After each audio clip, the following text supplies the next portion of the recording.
Good morning, everyone. Usually I take weekends off, but this was such an interesting issue that I had to talk about.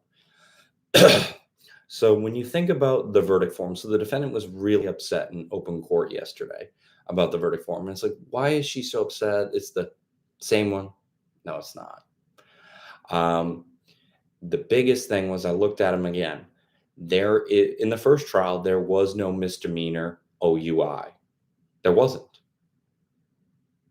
on that verdict form.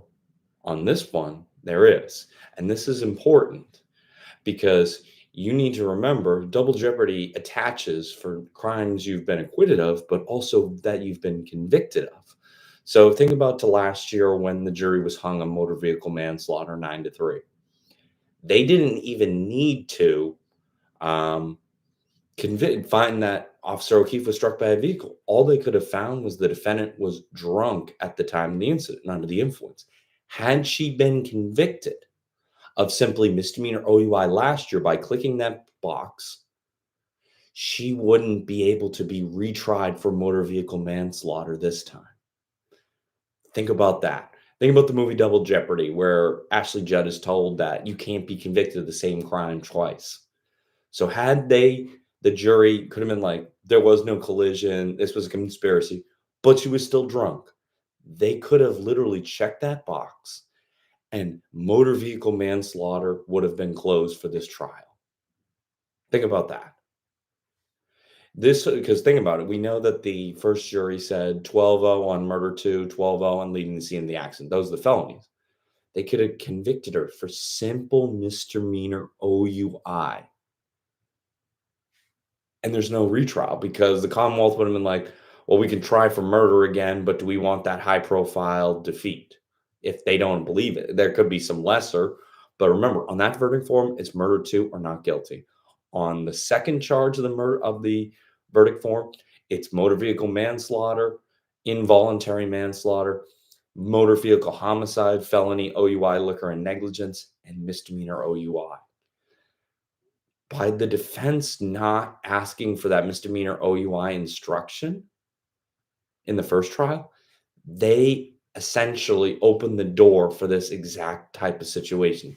So when you see Alan Jackson and Karen Reed talking, and she's like, "What is this?" And it's like, from my look, Alan Jackson's like, "Oh my God, did we literally just miss a tactical opportunity?" Because if she just got misdemeanor OUI, she probably would have just got straight probation, first time offense.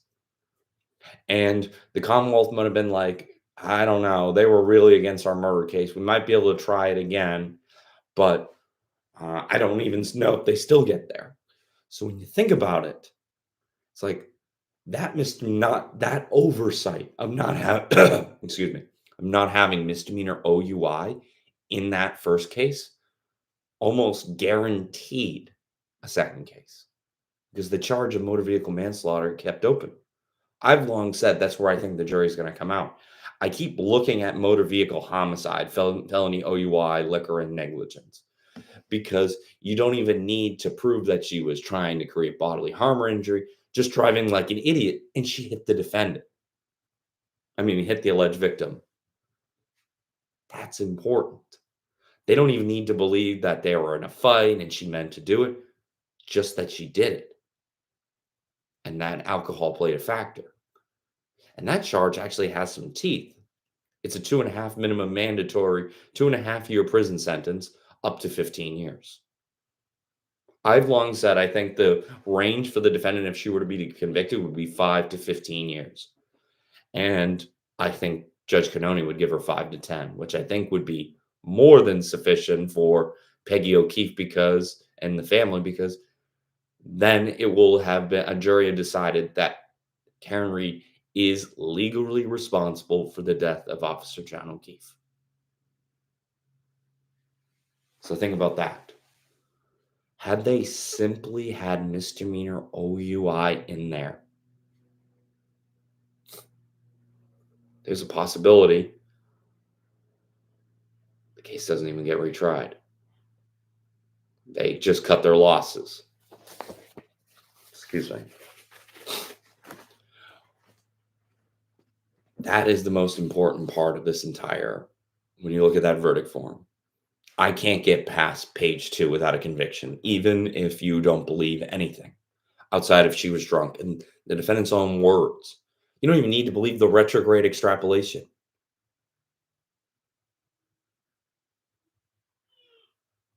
That's what it is. But my daughter's now crying and she's awake. So have a great weekend, everyone. Happy Father's Day, and we'll talk next week.